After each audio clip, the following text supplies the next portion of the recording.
Far beyond the warmth of our sun, dozens of frozen moons drift in slow, silent orbits around a golden giant.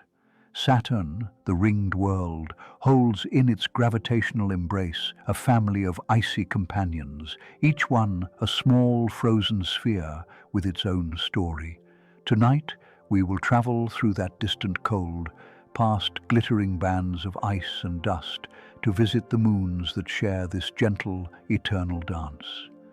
Let your breathing slow.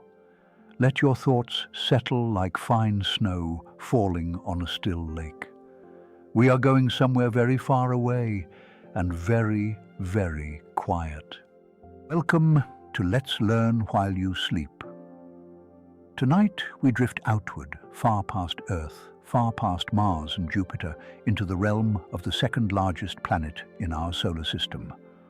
Saturn glows like a soft amber lantern in the dark, surrounded by rings so thin and so wide they would seem impossible if they were not real. And around Saturn, more than 140 known moons trace their patient orbits, some no larger than mountains, others nearly the size of planets themselves. We will meet these worlds one by one, learning what they are made of, how they move, and what mysteries they hold beneath their frozen surfaces. There is no need to remember anything. There is no need to follow closely. Simply let the words wash over you like distant starlight, slow and unhurried, while your body softens into rest. The cosmos has been waiting patiently. We have all the time we need. Let us begin with the rings themselves, for they are the stage upon which this quiet dance unfolds. Saturn's rings are not solid bands as they appear from a distance. They are vast, swirling collections of countless icy particles, ranging in size from tiny grains of frost to chunks as large as houses, and in some places as large as mountains. Each particle orbits Saturn independently, like a single dancer in a ballroom of trillions, moving in perfect, gravitationally choreographed motion. The rings extend outward from Saturn for more than 280,000 kilometers, yet in most places they are astonishingly thin, only about 10 meters thick. Imagine a sheet of paper, the width of a continent. That is, in proportion, what Saturn's rings are. The particles are mostly water ice, with small amounts of rocky material mixed in, which is why they shine so brightly when sunlight strikes them. We do not yet know with certainty how the rings formed. One leading theory suggests they are the remains of a moon that came too close to Saturn and was torn apart by tidal forces, perhaps 100 million years ago, perhaps much longer. Another possibility is that they are leftover material from the formation of the Saturn system itself, 4.5 billion years ago. The truth may lie somewhere between these ideas, or somewhere we have not yet imagined. What we do know is that the rings are not eternal. Slow, gentle processes are pulling the icy material inward, sprinkling it down into Saturn's atmosphere as a faint rain of ice. In perhaps 100 million years, perhaps a few hundred million, the rings, as we see them now, will fade and disappear. We are, in cosmic terms, lucky to live in the era when they are at their most beautiful. And within these glittering bands, woven into them and circling them, are the moons we have come to visit tonight.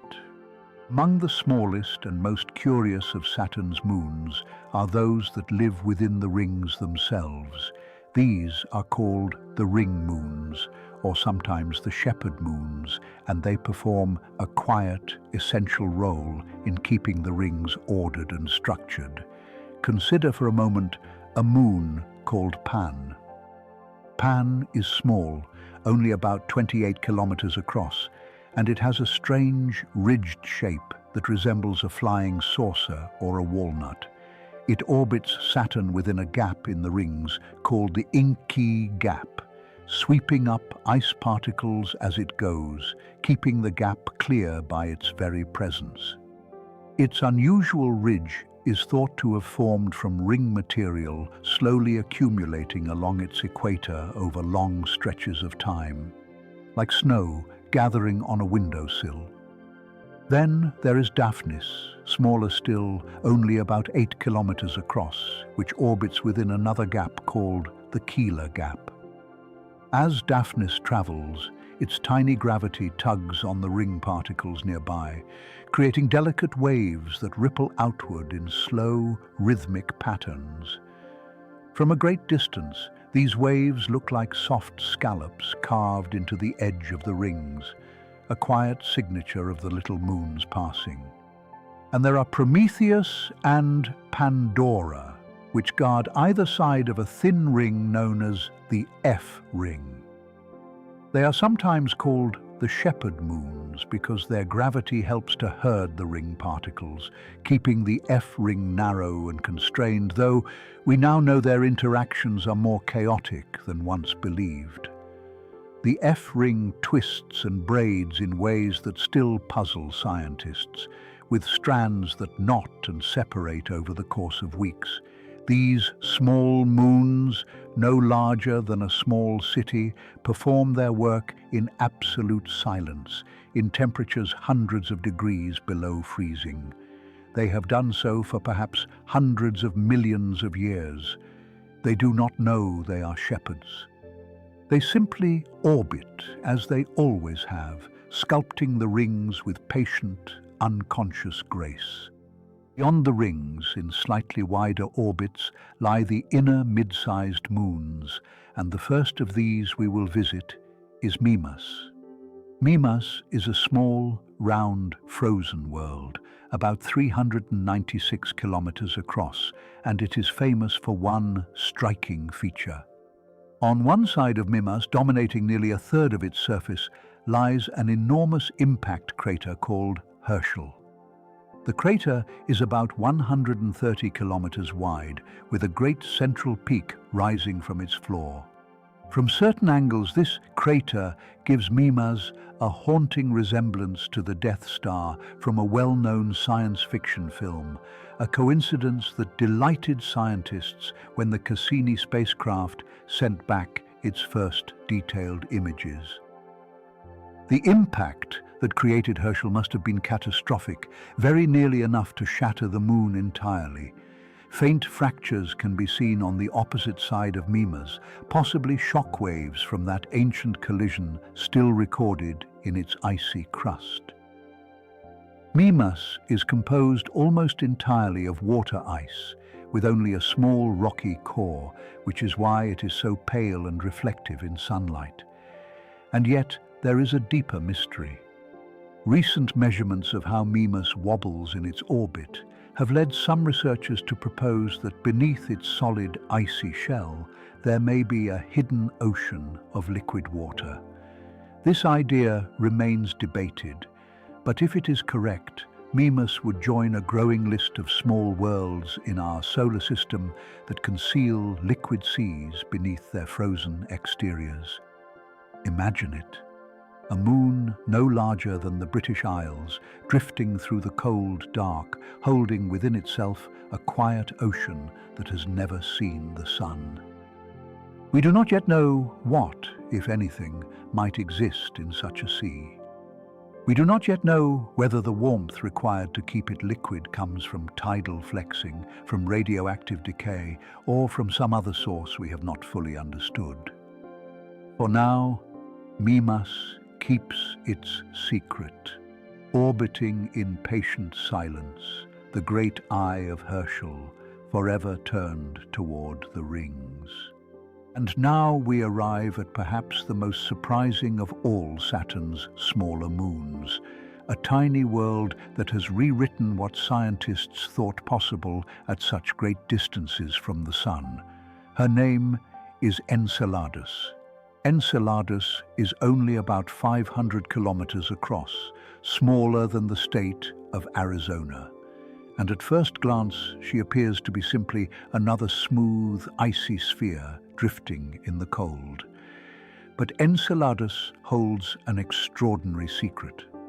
From cracks in her south polar region, called the tiger stripes for their parallel, finger-like appearance, vast plumes of water vapor and ice crystals erupt continuously into space. These plumes rise hundreds of kilometers above the surface, and some of the material falls back as fresh snow, while some escapes Enceladus entirely and feeds one of Saturn's outer rings, the diffuse E ring. When the Cassini spacecraft flew through these plumes beginning in 2005, it sampled their contents directly. What it found astonished the scientific community. The plumes contain water, salts, simple organic molecules, and traces of hydrogen gas, the chemical signatures of hydrothermal activity. This means that beneath the icy crust of Enceladus, there's almost certainly a global ocean of liquid water, kept warm by tidal heating as the moon flexes within Saturn's gravitational pull. And on the floor of that hidden ocean, there appear to be hot, mineral-rich vents, much like the hydrothermal vents on Earth's deep-sea floors, where some of the earliest forms of life on our planet may have originated.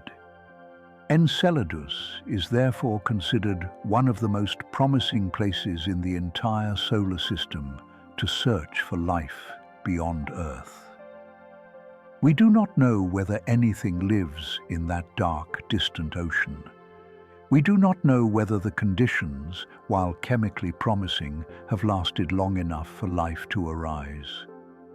But we know that all the basic ingredients are there.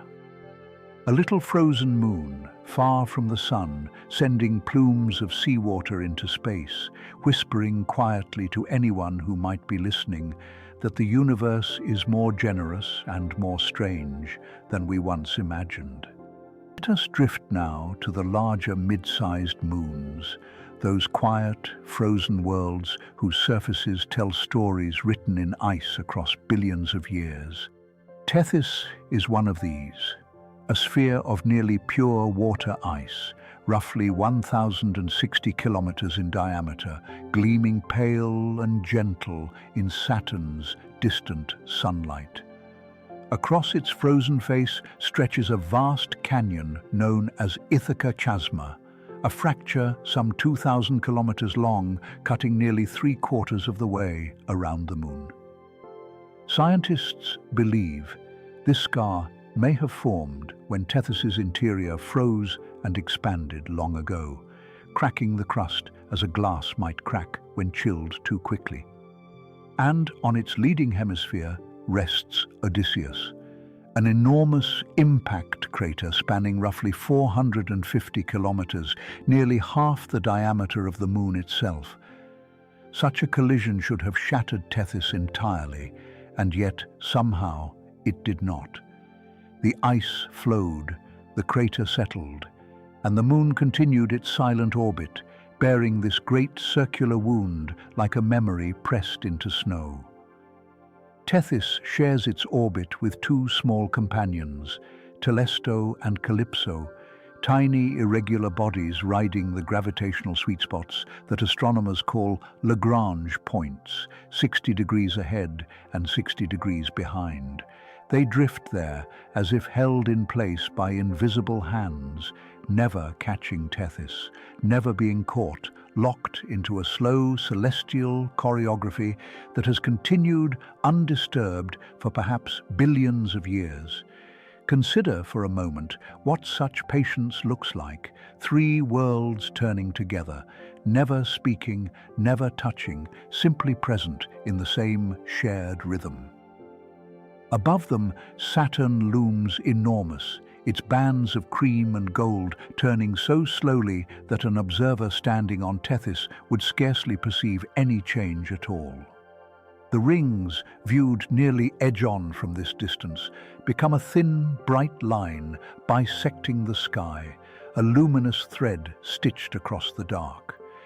And beyond, the stars, far colder and far older than these icy moons, shine without flicker, for there is almost no atmosphere to disturb their light. It is a place of profound quiet, profound stillness. Now, consider Dione, slightly larger than Tethys, with a diameter of roughly 1,120 kilometers and a surface that has long puzzled those who study it. From a distance, Dione appears divided, one hemisphere darker, one hemisphere brighter, decorated with what early observers called wispy streaks. For decades, these streaks were a mystery, but when the Cassini spacecraft arrived in the Saturnian system in 2004, it revealed that the wisps are not clouds, not frost trails, but enormous networks of bright ice cliffs, fractures in the crust where fresh ice has been exposed by tectonic activity. Dione, it seems, has been geologically restless, perhaps long ago, perhaps even still, in slow and barely measurable ways. Beneath its frozen shell, scientists suspect there may exist a layer of liquid water, a hidden ocean some hundreds of kilometers deep, kept warm by tidal forces as Saturn's gravity gently flexes the moon. We do not yet know with certainty whether this ocean exists, but the gravitational measurements taken by Cassini hint at it, and the possibility lingers like a question waiting to be answered. Dione, like Tethys, has its own pair of companions, Helene and Polydeuces, two small Trojan moons sharing its orbit, drifting in those same gravitational pockets 60 degrees ahead and behind. Helene is the more substantial of the two, irregular and rounded, with a smooth surface marked by gentle hills and shallow craters. Polydeuces is far smaller, only a few kilometers across, and it wanders within its Lagrange point in a slow, gentle libration, swaying back and forth across many years. Imagine, if you can, the silent dance of these moons, three bodies locked together, never colliding, separated by hundreds of thousands of kilometers of empty space. Above them, the rings shimmer thinly. The planet turns, and the great cold of the outer solar system presses softly against everything. There is no wind to carry sound. There is no warmth to soften the ice. There is only the slow, patient orbit, the steady gravitational embrace, and the quiet brilliance of starlight on frozen ground. Let us travel now a little further outward to Rhea, the second largest of Saturn's moons, with a diameter of approximately 1,527 kilometers. Rhea is, by every measurement, an ancient world, its surface saturated with craters, its terrain unchanged for perhaps 4 billion years. There are no great canyons here, no volcanic plumes, no obvious signs of recent geological life. Rhea is quiet, deeply quiet, a frozen archive of the early solar system, holding within its scarred face the record of countless impacts from a time when the outer worlds were still young and the dust of creation still rained upon them. And yet, Rhea holds one curious secret, one hint of something unusual. In 2008, scientists analyzing Cassini data proposed that Rhea might possess a tenuous ring system of its own, a thin disk of debris encircling the moon. This would have made Rhea the first moon known to have rings. Later observations, however, did not confirm this finding, and the question remains open. It is possible that Rhea once had rings, long since dissipated.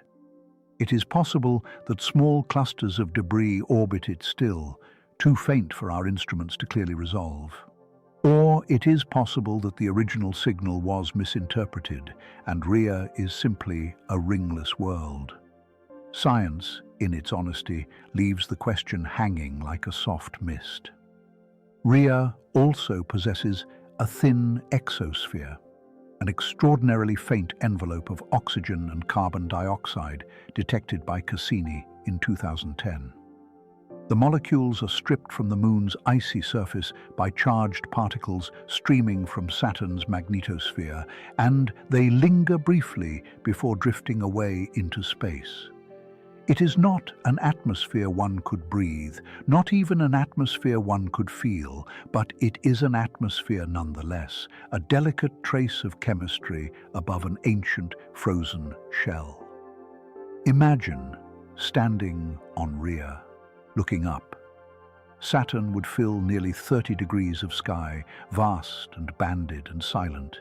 The rings would be a luminous line, and around you the cratered ice would stretch in pale silence to a horizon close enough to touch.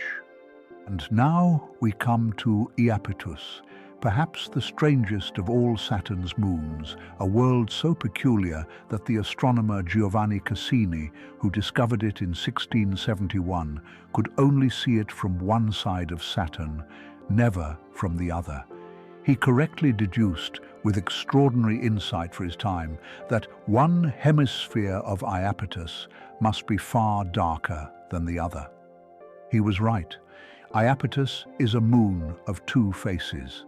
Its leading hemisphere, the side that faces forward as it orbits, is coated in dark material as black as fresh asphalt, while its trailing hemisphere is bright, gleaming with clean water ice. The contrast is striking, almost absurd. For centuries, the cause was unknown. We now believe the dark material is a thin layer of dust, swept up from a vast outer ring of Saturn known as the Phoebe Ring, a tenuous disk of debris discovered in 2009, stretching across millions of kilometers.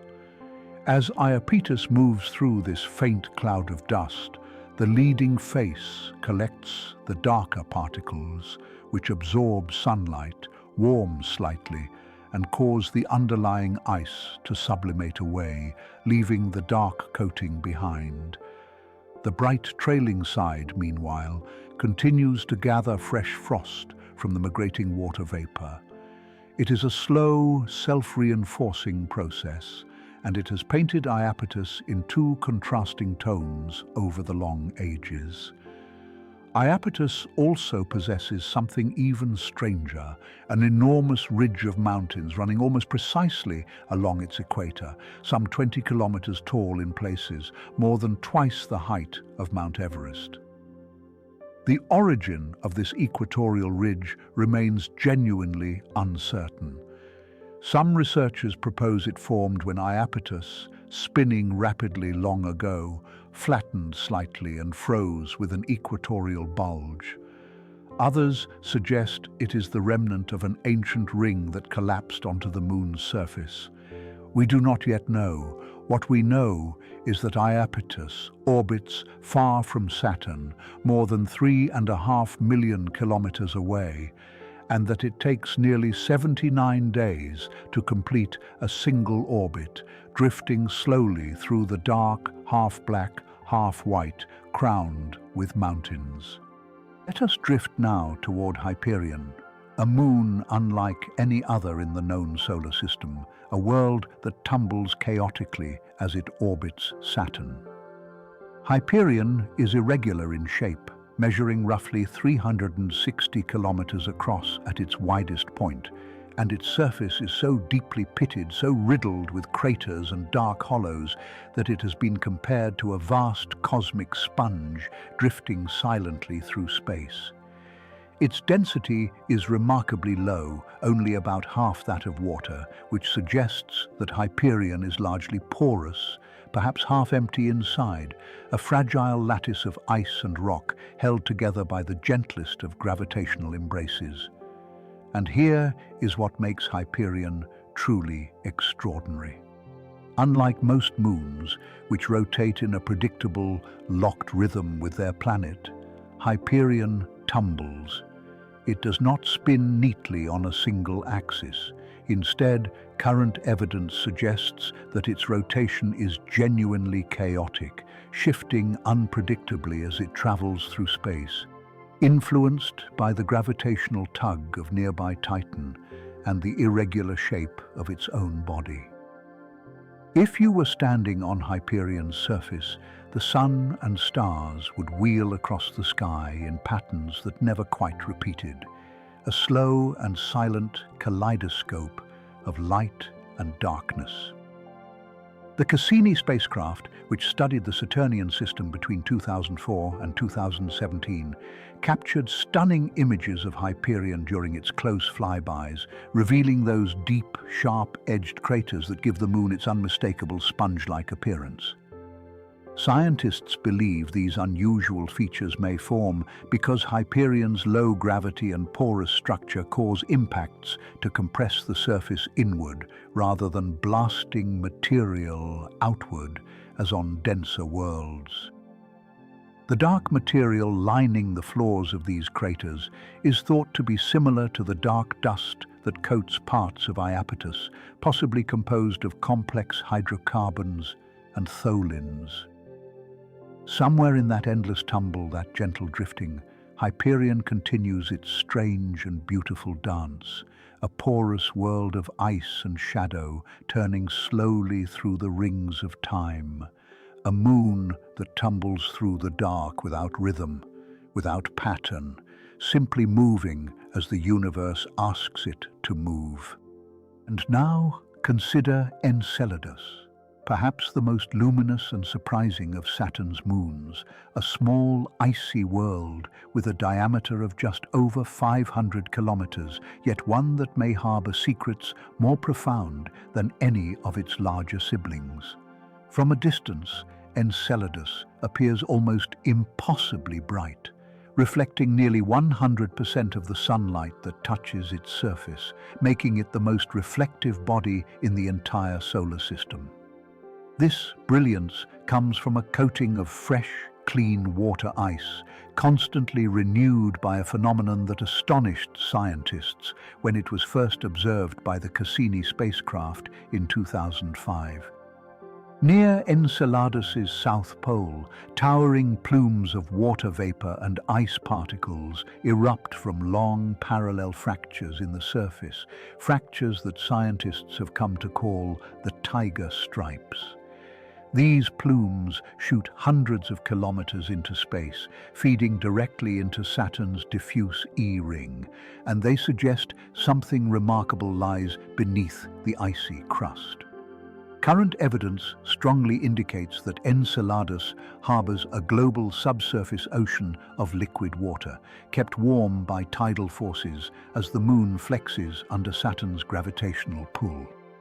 This ocean, hidden beneath perhaps 30 to 40 kilometers of ice, may contain hydrothermal vents on its rocky floor, similar to those found in the deepest trenches of Earth's oceans. Cassini detected molecular hydrogen, silica nanoparticles, and complex organic molecules in the plumes, all of which hint that the conditions for life, as we understand them, may exist in that hidden sea. We do not yet know whether anything lives there. We may not know for many years to come. But somewhere beneath that bright, frozen shell, in waters that have never seen the sun, the chemistry of life may quietly be unfolding, slow and patient and entirely unobserved. Imagine for a moment a black ocean lit only by the faint glow of mineral-rich vents, water circulating endlessly in the warmth of Saturn's tidal embrace, a hidden sea on a moon so small you could drive across it in a single day, and yet so full of possibility that it has become one of the most studied worlds in modern astronomy. Let us turn our gentle attention now to Mimas, the smallest of Saturn's major moons, a sphere of ice barely 396 kilometers in diameter, and yet a world made unforgettable by a single feature. Mimas carries upon its surface an enormous impact crater named Herschel, after the astronomer William Herschel, who discovered the Moon in 1789. The Herschel crater stretches roughly 130 kilometers across, nearly one-third the entire diameter of Mimas itself, and at its center rises a peak some 6 kilometers tall, taller than most mountains on Earth. The whole moon, when viewed from the right angle, bears a striking resemblance to a familiar image from science fiction, a comparison many astronomers have noted with a quiet smile. The impact that carved Herschel must have been immense, very nearly catastrophic. Scientists believe that whatever struck Mimas billions of years ago came close to shattering the small moon entirely. And indeed, long fractures on the opposite side of Mimas may be the lingering scars of seismic waves that traveled through the moon's interior and converged on the far hemisphere. Mimas is composed almost entirely of water ice, with only a small fraction of rocky material, giving it a low density similar to many of Saturn's inner moons. And yet Mimas holds another secret, one only recently uncovered. Analysis of subtle wobbles in its rotation, observed by the Cassini spacecraft, has led some researchers to propose that Mimas, too, may harbor a subsurface ocean of liquid water beneath its frozen crust, perhaps 20 to 30 kilometers deep. This remains a hypothesis, and not all scientists agree. But if it is true, then even this tiny battered moon, the smallest of Saturn's family of large worlds, may hide a hidden sea of its own. Consider that for a moment as you rest. A moon so small, so heavily scarred, so quiet against the infinite dark, and yet possibly cradling its own ocean within. The universe holds wonders even where we least expect them, even in the smallest and most overlooked of places, even in worlds that seem, at first glance, to be nothing more than frozen stones drifting through silence. And now, let us consider the smaller, stranger inhabitants of Saturn's realm, the so-called shepherd moons, and the tiny, irregular worlds that orbit within and beside the rings themselves. Among these is Pan, a small moon shaped almost like a flying saucer or a walnut, measuring roughly 28 kilometers across at its widest. Pan orbits within the Encke gap of Saturn's A ring, and its gravity actively keeps that gap clear, sweeping ring particles aside as it circles the planet. The strange equatorial ridge that gives Pan its disk-like profile is thought to have formed as the moon gradually accumulated ring material along its orbital plane, a slow gathering of icy dust that built up over perhaps millions of years. Nearby orbits Atlas, another small ring region moon with a similar flying saucer shape formed by the same patient process. Then there are Prometheus and Pandora, the famous shepherd moons of the F ring, each a small irregular body roughly 80 to 100 kilometers along its longest axis.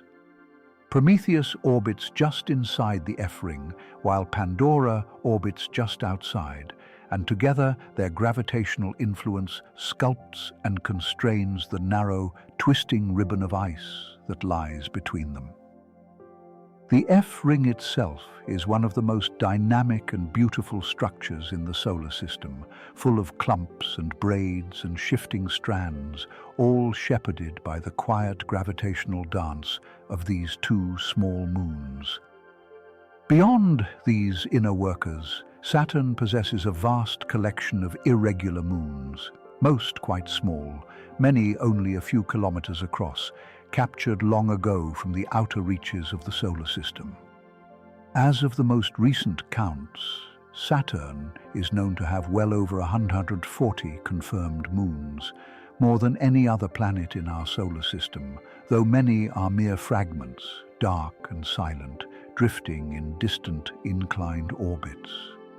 Each of these worlds, large or small, bright or dark, smooth or shattered, plays its quiet part in the grand mechanism of Saturn's system. Together, they form a family unlike any other, a slow, intricate gravitational ballet that has continued in much the same way, for billions of years and will continue long after we are gone. Let us drift outward now, past the bright inner moons, toward the strange and shadowed world of Iapetus, a moon unlike any other in the Saturnian family. Iapetus is roughly 1,470 kilometers across, and it possesses one of the most striking features in the entire solar system: a stark division of color across its surface, with one hemisphere as dark as fresh asphalt and the other as bright as fallen snow.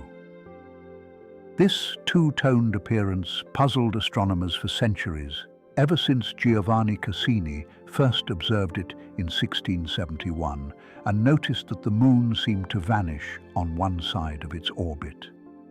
Cassini, with remarkable insight for his era, correctly suspected that one side of Iapetus must be far darker than the other. Modern observations from the Cassini spacecraft, which flew past Iapetus in 2007, suggest that the dark material is a thin coating of carbon-rich dust, possibly swept up from the moon Phoebe, which orbits much farther out and in the opposite direction. Once the dark material settles on the leading hemisphere, it absorbs more sunlight, warms slightly, and causes ice to sublimate away, exposing yet more dark terrain beneath. The bright hemisphere, by contrast, accumulates the migrating ice in a slow, patient redistribution that has unfolded across billions of years. And then there is the great equatorial ridge of Iapetus, a wall of mountains rising up to 20 kilometers above the surrounding plains, encircling much of the moon's equator like the seam of a walnut. No one yet knows with certainty how this ridge formed. Some researchers propose it is the frozen remnant of an ancient ring system that collapsed onto the surface long ago. Others suggest it formed from internal stresses as Iapetus cooled and contracted in its earliest days. Whatever its origin, the ridge stands silent now, a quiet monument to processes we are still working to understand. And so Iapetus turns slowly in the darkness, half bright and half shadowed, carrying its mysteries through the cold reaches beyond Saturn's inner moons, waiting patiently for the questions we have yet to ask.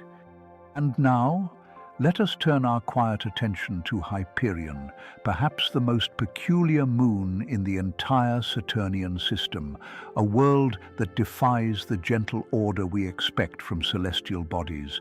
Hyperion is irregular in shape, roughly 270 kilometers across at its longest dimension, looking less like a sphere and more like a porous, weathered stone, riddled with deep craters that give it the appearance of an enormous sea sponge drifting through space.